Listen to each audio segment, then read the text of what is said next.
Hello दोस्तों, नमस्कार। मैं भी एक आप सभी का बहुत बहुत स्वागत करता हूं एक और नए क्लास में।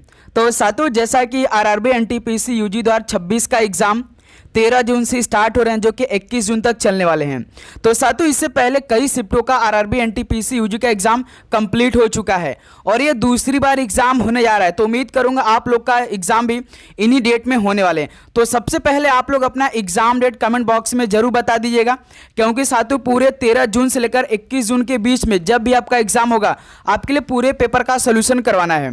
तो आज के इस क्लास में हम लोग पहले सेट को डिस्कस करने वाले हैं और आपको अपने परीक्षा में जाने से पहले आज के इस सारे क्वेश्चन को जरूर तैयार कर लेना चाहिए, क्योंकि साथियों जिस तरह से आपके लगभग 6 से 8 शिफ्टों में पेपर कंप्लीट हुआ है, उसके आधारित पर सारे क्वेश्चन इस क्लास में हम लोग डिस्कस करेंगे, जो कि आपके आने वाले शिफ्टों के लिए अति संभावित रहने वाले हैं।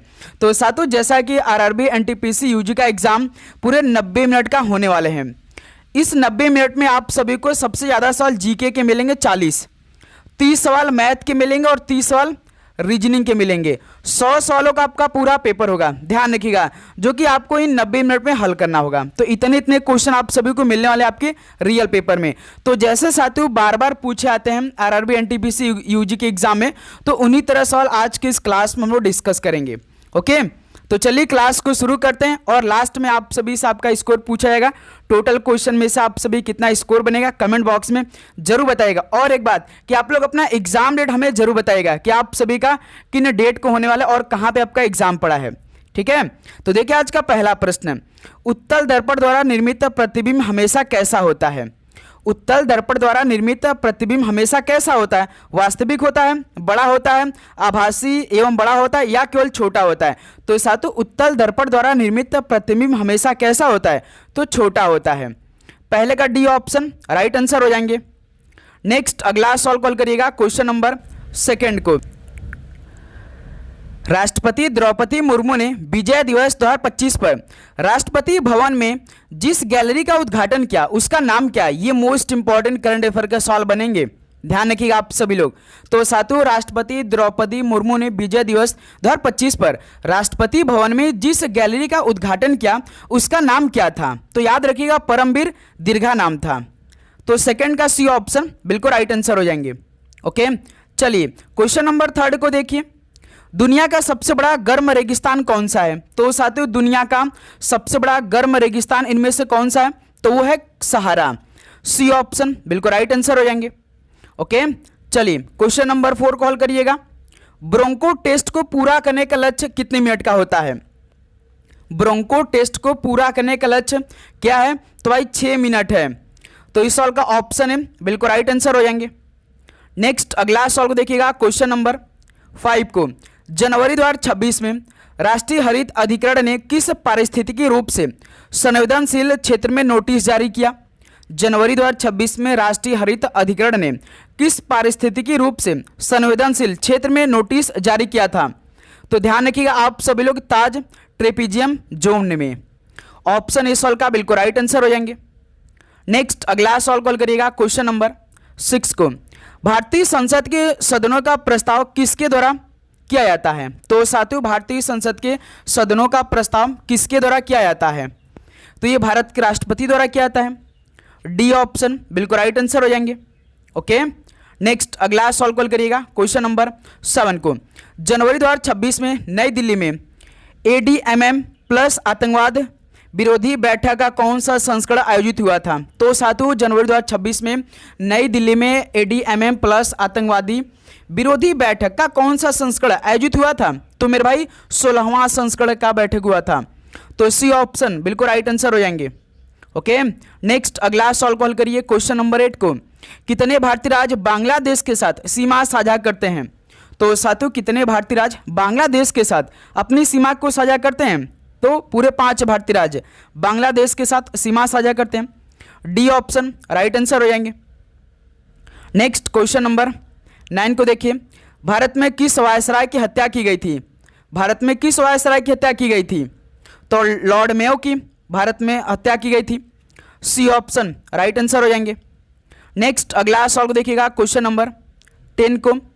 टूर्नामेंट की टीम में नामित भारतीय खिलाड़ियों की सही सूची कौन सी है? टूर्नामेंट की टीमें नामित भारतीय खिलाड़ियों की सही सूची वो कौन से ऑप्शन में है? जैसे देखिए, जो टूर्नामेंट की टीमें नामित भारतीय खिलाड़ियों की सही सूची कौन कौन सी है? वैभव सूर्यवंशी भाई, कनिष्क चौहान है और हेनिल पटेल है। ये याद रखिएगा आप लोग। तो इस सवाल का बी ऑप्शन राइट आंसर हो जाएंगे। नेक्स्ट अगला सवाल को देखिएगा, क्वेश्चन नंबर 11 को, अम्लीय वर्षा तब होगी जब वर्षा जल का पीएच मान किससे कम होगा? अम्लीय वर्षा तब होगी जब वर्षा जल का पीएच मान किससे कम होगा? तो भाई 5.6 से कम होगा, तब होगा अम्लीय वर्षा। ऑप्शन है राइट आंसर हो जाएंगे। नेक्स्ट अगला सवाल को देखिए, क्वेश्चन नंबर 12 को, स्टेट फ्रॉम द हार्ट पुस्तक किसने लिखी है? स्टेट फ्रॉम द हार्ट पुस्तक को किसने लिखी है? तो भाई कपिल देव जी ने लिखी है। सी ऑप्शन बिल्कुल राइट आंसर हो जाएंगे। और साथियों, आप चैनल पर नए तो चैनल को सब्सक्राइब करके नोटिफिकेशन को जरूर ऑन कर लेंगे, क्योंकि क्लास आपकी पूरी एग्जाम तक चलने वाली भाई। डेली का डेली आपको जानते हैं कि 13 तारीख को तो क्लियर हो जाएगा कि आपकी आने वाली शिफ्ट में कैसे कैसे सवाल पूछे जा सकते हैं। तो इसलिए डेली क्लास आप सभी को करना है, और क्लास पे नए तो भाई लाइक आप जरूर करिए क्लास को, ठीक है, जिससे आपको डेली का नोटिफिकेशन मिल सके। देखिए क्वेश्चन नंबर 13, भारत में राष्ट्रीय डेंगू दिवस कब मनाया जाता है? तो साथियों, भारत में राष्ट्रीय डेंगू दिवस कब मनाया जाता है? तो 16 मई को। बी ऑप्शन राइट आंसर हो जाएंगे। नेक्स्ट अगला सवाल को देखिए, क्वेश्चन नंबर 14 को, असहयोग आंदोलन किसने शुरू किया था? असहयोग आंदोलन को किसने स्टार्ट किया था? तो महात्मा गांधी जी ने शुरू किया था। ऑप्शन ए राइट आंसर हो जाएंगे। नेक्स्ट क्वेश्चन नंबर 15 को देखिए, उद्यम नेटवर्क संरचना के भीतर नेटवर्क घटकों और मीडिया की भौतिक व्यवस्था को क्या कहते हैं?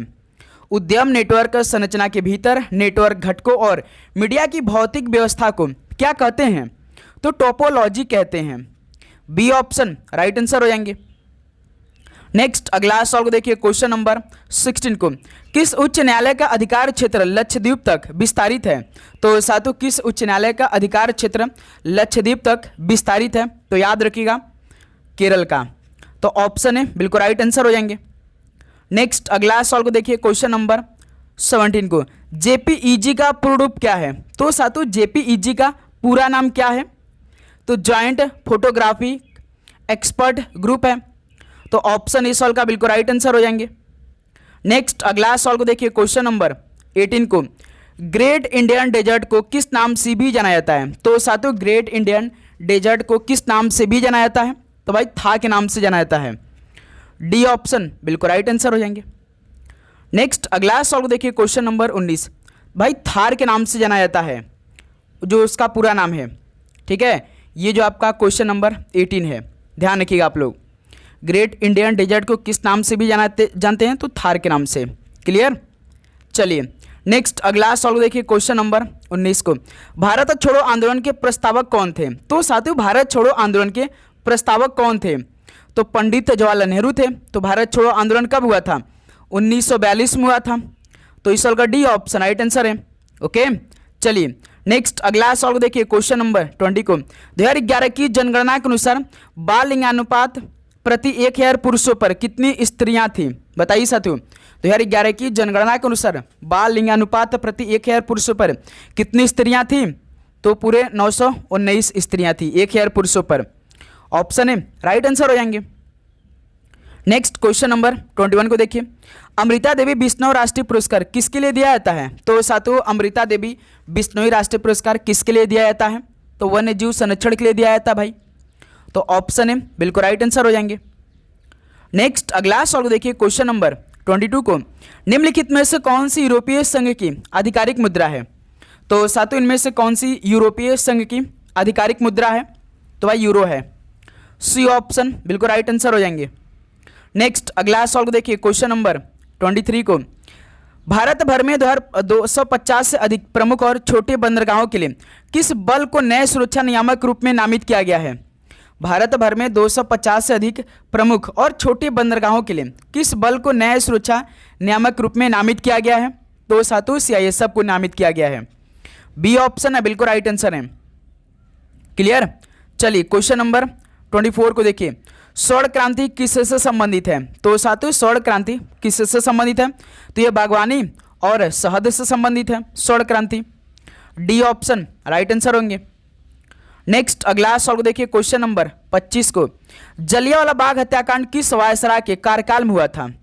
जलियांवाला बाग हत्याकांड जो 1919 में हुआ था पंजाब के अमृतसर शहर में, तो साथियों किस वायसराय के कार्यकाल में हुआ था? तो ये लॉर्ड चेम्सफोर्ड के कार्यकाल में हुआ था, जो जलियांवाला बाग हत्याकांड हुआ था 1919 में, 13 अप्रैल 1919 को। तो सी ऑप्शन राइट आंसर होंगे। ओके, चलिए क्वेश्चन नंबर 26 को देखिए। मशीन डेटा को कंप्यूटर या अन्य इलेक्ट्रॉनिक डिवाइस में प्रविष्ट करने के लिए किस इनपुट डिवाइस का उपयोग किया जाता है? मशीन डेटा को कंप्यूटर या अन्य इलेक्ट्रॉनिक डिवाइस में प्रविष्ट करने के लिए किस इनपुट डिवाइस का उपयोग किया जाता है? तो याद रखिएगा भाई, ट्रैक बॉल का उपयोग किया जाता है। तो ऑप्शन है बिल्कुल राइट आंसर होंगे। ओके, नेक्स्ट अगला सॉल्व देखिए क्वेश्चन नंबर 27 को। जब कोई वस्तु एक समान चाल से वृत्ताकार पथ पर गति करती है तो उसकी गति को क्या कहते हैं? जब कोई वस्तु एक समान चाल से वृत्ताकार पथ पर गति करती है तो उसकी गति को क्या कहते हैं? तो स्टूडेंट याद रखिए, एक समान वृत्तीय गति कहते हैं। तो ऑप्शन इस सॉल्व का राइट आंसर होंगे। ठीक है, तो साथियों लास्ट में स्कोर पूछा जाएगा, प्लस आप लोग अपना एग्जाम डेट और एग्जाम सिटी यदि आपका शो कर लिया होगा तो कमेंट बॉक्स में आप जरूर बताइएगा। ठीक है, चलिए क्वेश्चन नंबर 28 को देखिए। अनुच्छेद 29 और 30 किससे संबंधित है? तो साथियों जो अनुच्छेद 29 है और 30 है ये किससे संबंधित है? तो अल्पसंख्यकों को सांस्कृतिक और शैक्षिक अधिकारों की गारंटी से संबंधित है, जो अनुच्छेद 29 और 30 है। ऑप्शन ए राइट आंसर है। क्वेश्चन नंबर 29 देखिए। दी गई अभिक्रिया में ठोस अवस्था में कौन सा पदार्थ है? दी गई अभिक्रिया में ठोस अवस्था में वो कौन सा पदार्थ है? तो याद रखिएगा भाई, कौन सा? तो बेरियम सल्फेट है। जैसे sodium sulphate plus barium chloride बराबर sodium chloride plus barium sulphate है ना, तो इसमें ठोस अवस्था में कौन सा पदार्थ है? तो वो भाई बेरियम सल्फेट है। तो इस सॉल्व का बी ऑप्शन राइट आंसर है। नेक्स्ट अगला सॉल्व देखिए क्वेश्चन नंबर 30 को। शक्ति के विषय में निम्नलिखित में से कौन से कथन सही नहीं है? शक्ति के विषय में कौन से कथन सही नहीं है? यह वह दर है जिस पर कार्य किया जाता है या ऊर्जा की खपत होती है? बिल्कुल ठीक है भाई। यह एक अदिश राशि है, ठीक है। एक असौर शक्ति बराबर 746 किलोवाट के बराबर, तो गलत है भाई। तो सी ऑप्शन बिल्कुल परफेक्टली आंसर हो जाएंगे। ओके, ध्यान रखिएगा। नेक्स्ट अगला सॉल्व देखिए क्वेश्चन नंबर 31 को। भारत को आत्मनिर्भर और स्व उत्पादक अर्थव्यवस्था बनाने के लिए किस पंचवर्षीय योजना का प्रस्ताव था? तो साथियों भारत को आत्मनिर्भर और स्व उत्पादक अर्थव्यवस्था बनाने के लिए किस पंचवर्षीय योजना का प्रस्ताव था? तो ये तीसरी पंचवर्षीय योजना का प्रस्ताव था। तो तीसरी पंचवर्षीय योजना का टाइम पीरियड, जैसे पहली पंचवर्षीय योजना का टाइम 1951 से लेकर 56 तक चला था। दूसरा साथियों 1956 से लेकर 61 तक हुआ था। तीसरा 1961 से लेकर 66 तक हुआ था। ध्यान रखिएगा आप लोग, ठीक है। और चौथा को स्टार्ट होने भाई 2 साल के गैप हुआ था, 1969 से लेकर 74 तक हुआ था। और साथियों पांचवा 1974 से लेकर 79 तक हुआ था। ठीक है, ये पांचों पंचवर्षीय योजना को याद रखिएगा, टाइम पीरियड याद रखिएगा। चलिए क्वेश्चन नंबर 32 को देखिए। भारतीय संविधान का कौन सा अनुच्छेद न्यायपालिका को कार्यपालिका से अलग करने से संबंधित है? भारतीय संविधान का कौन सा अनुच्छेद न्यायपालिका को कार्यपालिका से अलग करने से संबंधित है? तो वो साथियों अनुच्छेद 50 है। तो बी ऑप्शन राइट आंसर होंगे। ओके, क्वेश्चन नंबर 33 को देखिए। भारतीय और पाश्चात्य दोनों प्रकार की शिक्षा को बढ़ावा देने के लिए कलकत्ता में वेदांत कॉलेज की स्थापना किसने की?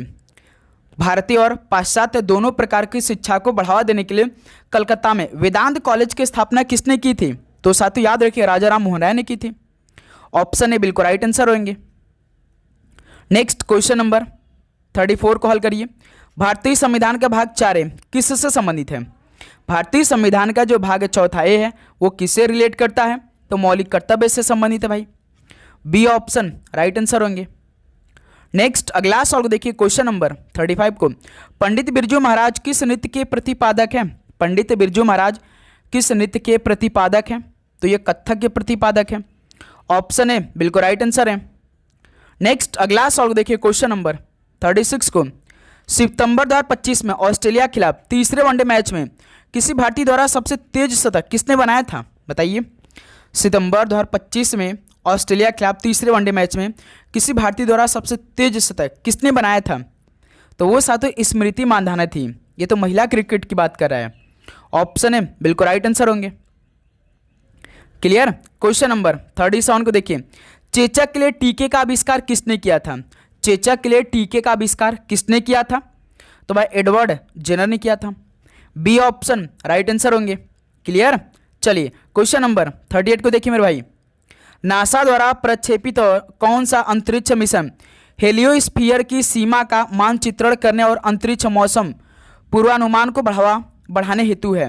तो सातु नासा द्वारा प्रक्षेपित कौन सा अंतरिक्ष मिशन हेलियोस्फीयर की सीमा का मानचित्रण करने और अंतरिक्ष मौसम पूर्वानुमान को बढ़ाने हेतु है? तो स्टूडेंट याद रखें वो Interstellar mapping and acceleration probe है, यानी IMAP है। बी ऑप्शन है बिल्कुल राइट आंसर है। नेक्स्ट क्वेश्चन नंबर 39 को देखिए। वैश्विक शांति सूचकांक 2025 में भारत का स्थान कौन सा था? वैश्विक शांति सूचकांक 2025 में भारत का स्थान कौन सा था?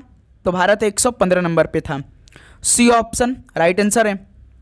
अगला सवाल देखिए क्वेश्चन नंबर 40 को। निम्नलिखित में से कौन सा बंकिम चंद्र चटर्जी द्वारा लिखा गया है? तो बताइए साथियों इनमें से कौन सा बंकिम चंद्र चटर्जी द्वारा लिखा गया है? तो वो दुर्गेश नंदनी है भाई। बी ऑप्शन बिल्कुल राइट आंसर होंगे। नेक्स्ट अगला सवाल देखिए क्वेश्चन नंबर 41 को। निम्नलिखित में से कौन सा कथन गलत है? तो साथियों इनमें से कौन सा कथन गलत है? तो स्टूडेंट याद रखिएगा, जैसे कि आमाशय से भोजन छोटी आंत में जाता है, ठीक है। छोटी आंत में कार्बोहाइड्रेट, प्रोटीन और वसा का पूर्ण पाचन होता है, ठीक है। लार में लार लाइपेज नामक एंजाइम होता है जो स्टार्च को साधारण शर्करा में विघटित करता है। ये भाई कथन गलत है, तो सी ऑप्शन राइट आंसर होंगे। क्वेश्चन नंबर 42 को देखिए। प्रतिरोध किसी पदार्थ का वह गुण है जो कि क्या करता है? प्रतिरोध किसी पदार्थ का वह गुण है जो कि सातु धारा के प्रवाह का विरोध करता है, तो सी ऑप्शन राइट आंसर होंगे। ओके। क्वेश्चन नंबर 43 को देखिए। पातगा गादा बड़ा सिंधु घाटी सभ्यता में किस स्थान में पाया गया था? बताइए साथियों, जो पातगा है यानी कि गादा बड़ा या गोदी बड़ा भी बोल सकते हैं, सिंधु घाटी सभ्यता में किस स्थान में पाया गया था यह? तो स्टूडेंट याद रखिए लोथल में पाया गया था, तो बी ऑप्शन राइट आंसर हो जाएंगे। ओके। चलिए क्वेश्चन नंबर 44 को देखिए। सिंधु सभ्यता शब्द का प्रयोग करने वाला पहला व्यक्ति कौन था? सिंधु सभ्यता शब्द का प्रयोग करने वाला पहला व्यक्ति कौन था? तो जॉन मार्शल था भाई, तो डी ऑप्शन राइट आंसर होंगे। नेक्स्ट क्वेश्चन नंबर 45 को देखिए। SMTP का पूर्ण रूप क्या है? तो साथियों SMTP का पूर्ण रूप क्या है? तो सिंपल मेल ट्रांसफर प्रोटोकॉल है। सी ऑप्शन राइट आंसर है। क्वेश्चन नंबर 46 कॉल करिए। कोपरा जलाशय और सिलीसेड झील के जुड़ने के बाद भारत में अब कितने रामसर स्थल है? कोपरा जलाशय और सिलीसेड झील के जुड़ने के बाद भारत में अब तक कितने रामसर स्थल है? तो पूरे 96 भाई भारत में रामसर स्थल है। सी ऑप्शन राइट आंसर है। नेक्स्ट क्वेश्चन नंबर 47 को देखिए। निम्नलिखित में से कौन सा एक मौलिक कर्तव्य नहीं है? तो इनमें से कौन सा एक मौलिक कर्तव्य नहीं है? जैसे राष्ट्रीय महत्व के स्मारकों और स्थानों की रक्षा करना, ये नहीं है भाई। प्राकृतिक वातावरण की रक्षा एवं संवर्धन करना, ये ठीक है। सार्वजनिक संपत्ति की सुरक्षा करना, ये ठीक है। राष्ट्रगान का सम्मान करना एक मौलिक कर्तव्य है, लेकिन पहला ऑप्शन जो है ना ये मौलिक कर्तव्य नहीं है, ऑप्शन है राइट आंसर है। नेक्स्ट अगला सवाल देखिए क्वेश्चन नंबर 48 को। राजस्व प्राप्तियों के बारे में सही कथन कौन सा है? तो साथियों राजस्व प्राप्तियों के बारे में सही कथन इनमें से कौन सा है? बताएंगे भाई, कथन दिया नहीं इसमें, ठीक है। कथन इसमें आपका दिया नहीं है। कथन दिया होता तो साथियों हम लोग ए और बी दोनों सही कर सकते थे, ना तो ए और नहीं बी पे हम जा सकते थे, केवल ए पे भी जा सकते थे, केवल बी पे जा सकते थे, लेकिन इसमें तो कथन दिया ही नहीं है। नेक्स्ट क्वेश्चन नंबर 49 देखिए। 100 वाट विद्युत बल्ब 1 मिनट में कितनी ऊर्जा स्थानांतरित करता है? बताइए साथियों, ये मैथमेटिक का सवाल है मेरे दोस्त।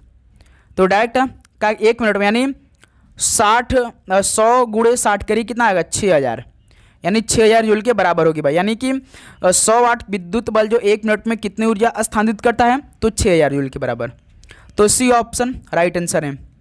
ओके। क्वेश्चन नंबर 50 को देखिए।